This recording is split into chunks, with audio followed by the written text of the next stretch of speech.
নমস্কার, welcome back to my channel. আবার একটি নতুন ভিডিওতে তোমাদের স্বাগত জানাচ্ছি। আজকের ভিডিওটি তোমাদের জন্য ক্যালকাটা ইউনিভার্সিটির 4th সেমিস্টার স্টুডেন্টদের জন্য। ক্যালকাটা ইউনিভার্সিটির 4th সেমিস্টার সেই সমস্ত স্টুডেন্ট যারা এই যে BA, BSc, BCom, general, honours বা মেজর সেকশনে যে সমস্ত স্টুডেন্ট সাপ্লি পেয়েছো, আজকের ভিডিও তাদের জন্য অত্যন্ত গুরুত্বপূর্ণ। তাছাড়া আজকের ভিডিওটা ফার্স্ট সেমিস্টার, থার্ড সেমিস্টার এবং 5th সেমিস্টার সমস্ত স্টুডেন্টদের ক্ষেত্রে অত্যন্ত গুরুত্বপূর্ণ একটি বিষয়। অবশ্যই মূল বিষয়টি আলোচনা করার আগে বলবো, চ্যানেলে নতুন হলে অবশ্যই চ্যানেলটা সাবস্ক্রাইব করে পাশে থাকবে। প্রথমে আসছি 4th সেমিস্টার, যারা এবছর এই মাত্র 4th সেমিস্টার রেজাল্ট আউট হলো, যারা এই এই মানে তোমরা সাপ্লি পেয়েছো এমন অনেক স্টুডেন্ট আছে। বিভিন্ন আমাদের ক্যালকাটা ইউনিভার্সিটির বিভিন্ন কলেজের যে তথ্য আমরা অ্যানালাইজ করেছি তার থেকে উঠে আসছে যে এমন এমন কিছু কলেজও আছে যেখানে প্রায় 40% কিন্তু সাপ্লি পেয়েছে। তোমরা কিন্তু পেয়েছো। সেক্ষেত্রে অনার্সের তুলনায় জেনারেল পাস ক্যাটাগরি স্টুডেন্টের পরিমাণটা অনেকটা বেশি। মানে জেনারেল ছেলেরা কিন্তু ছেলেমেয়েরা বেশি কিন্তু তোমরা সাপ্লি পেয়েছো। এমনকি অনার্সেও বেশ কিছু সাপ্লি পেয়েছো। প্রথমে মানে জীবনে এই প্রথম সাপ্লি পেলে এমন ঘটনাও ঘটেছে। তোমরা চিন্তিত এক্স্যাক্টলি আমাদের এর পরে কি করণীয় সেটা বলবো। প্রথমে অনেকের প্রশ্ন আসছে যে স্যার আমি এই 4th সেমিস্টারে সাপ্লি পেয়েছি, তাহলে কি আমি 5th সেমিস্টার অর্থাৎ সামনের যে 5 নম্বর সেমিস্টার, তাহলে কি তাতে আমি প্রমোট করা হবে আমাকে না করা হবে না? প্রমোট করা হবে কিনা? এক্ষেত্রে বলবো তোমাদের ধরো জেনারেল যে স্টুডেন্ট, তোমাদের 3টে সাবজেক্ট আছে, 3টের মধ্যে একটাতে সাপ্লি পেয়েছো, কোনো অসুবিধা নেই। তোমরা সামনের 5th সেমিস্টারে অবশ্যই উঠে যাবে, কোনো সমস্যা হওয়ার কথা নয়। এরপরে বলছি যদি 3টের মধ্যে দুটোতে সাপ্লি পাও, তাদের ক্ষেত্রেও কোনো অসুবিধা নেই, তোমরা 5th সেমিস্টারে প্রমোট হয়ে যাবে।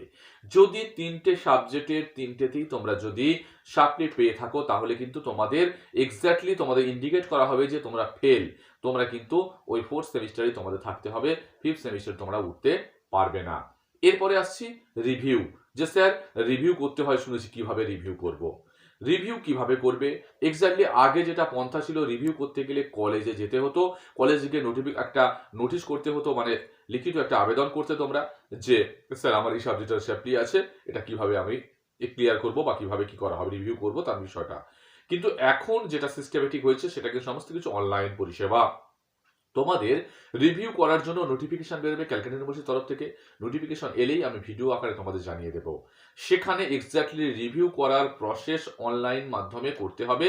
সেটা তোমরা ফোনেও করতে পারো বা কম্পিউটার ক্যাফে গিয়েও করতে পারো। যখনই আসবে নোটিফিকেশন আমি তোমাদের দেওয়ার চেষ্টা করব সঙ্গে সঙ্গেই। এরপরে আসছে যে স্যার রিভিউ করব, রিভিউ করলে কি নাম্বার কি বাড়বে? না, অনেক সময় শোনা যায় রিভিউ করলে নাম্বার কমে যায়।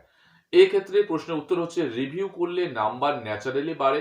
1 2 3 4 5 6 পর্যন্ত অনায়াসে বেড়ে যায়। এই কারণে বেড়ে যায়, তোমাদের যদি পরীক্ষা মনে হয় যে ভালো দিয়েছি, আমার 2 নম্বর কম হয়েছে কি 3 নম্বর কম হয়েছে, অ্যাটলিস্ট 6 পর্যন্ত যদি কম হয়ে থাকে, ন্যাচারালি যেটা হয়ে থাকে এটা হচ্ছে রিভিউ মানে হচ্ছে রিচেকিং। পিপিআর একে বলে, পোস্ট পাবলিকেশন রিভিউ। সেটাকে আবার রিচেকিং করে সে টিচার। রিচেকিং করলে তিনি মানে অটোমেটিক্যালি তিনিও নাম্বারটা দিয়ে দেন। যদি এক্সাম তোমার ভালো হয়ে থাকে, চোখ বুঝে রিভিউ তোমরা করে দেবে।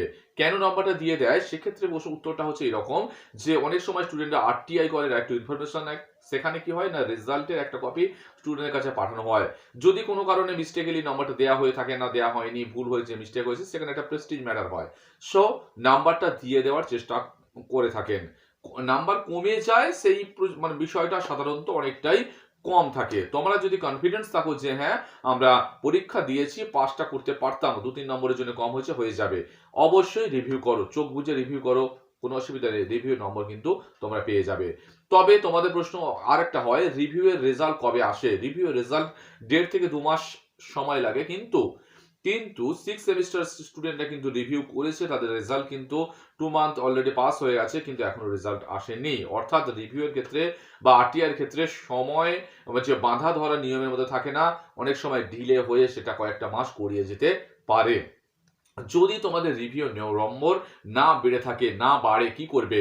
রিভিউ নম্বর যদি কোনো কারণে না বেড়ে থাকে, তাহলে তোমাদের আরেকটা করণীয় আছে। সেটা কি না, এই যে 4th সেমিস্টার থেকে তোমরা 5th সেমিস্টারে উঠে গেছো, আবার যখন 4th সেমিস্টারে এক্সাম হবে তখন সেই সমস্ত স্টুডেন্টদের সঙ্গে তুমি ওই সাপ্লিটা তখন তুমি দিয়ে ক্লিয়ার করে নিতে পারবে। অর্থাৎ 6 সেমিস্টার কমপ্লিট করার আগে তুমি ওটাকে আবার নতুন করে যদি না বেড়ে থাকে তাহলে কিন্তু তুমি নতুন করে সেটা দিয়ে কাজটা ক্লিয়ার করে নিতে পারবে। এবার আসছি ফার্স্ট সেমিস্টার, থার্ড সেমিস্টার এবং ফিফথ সেমিস্টারের কথায়।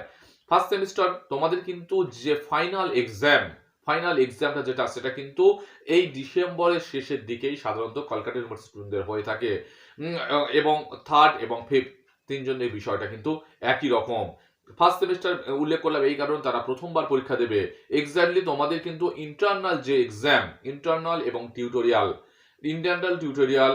সেটা কিন্তু এবারেই ডিসেম্বরেই কিন্তু শুরু হয়ে যাবে। প্রথম দিকটাই জাস্ট নোটিফিকেশন মানে এক্ষুনি এসে যাওয়ার মতো সময় এসে গেছে, হাতে গোনা কয়েকটা দিন, তাই প্রিপারেশন নিতে থাকো। অনেকে ফিফথ সেমিস্টার এবং থার্ড এর তোমাদেরও কিন্তু মানে পরীক্ষার একদম ফাইনাল পরীক্ষার নোটিফিকেশন জাস্ট এলো বলে তোমাদেরও এক্সাম ইন্টারনাল কিন্তু এবার শুরু হবে, তাই প্রিপারেশন কিন্তু ভালো করে নাও।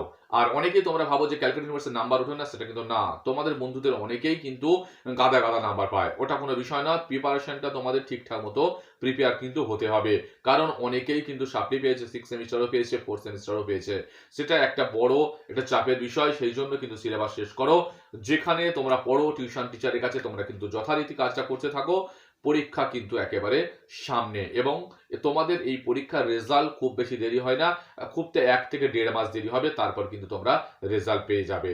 অর্থাৎ ইন্টারনাল এক্সাম, টিউটোরিয়াল এক্সাম এবং সঙ্গে সঙ্গে অ্যাটেন্ডেন্স কলেজের, সেটা কিন্তু খুবই গুরুত্বপূর্ণ। অ্যাটেন্ডেন্সের উপর কিন্তু নাম্বার নির্ভর করে।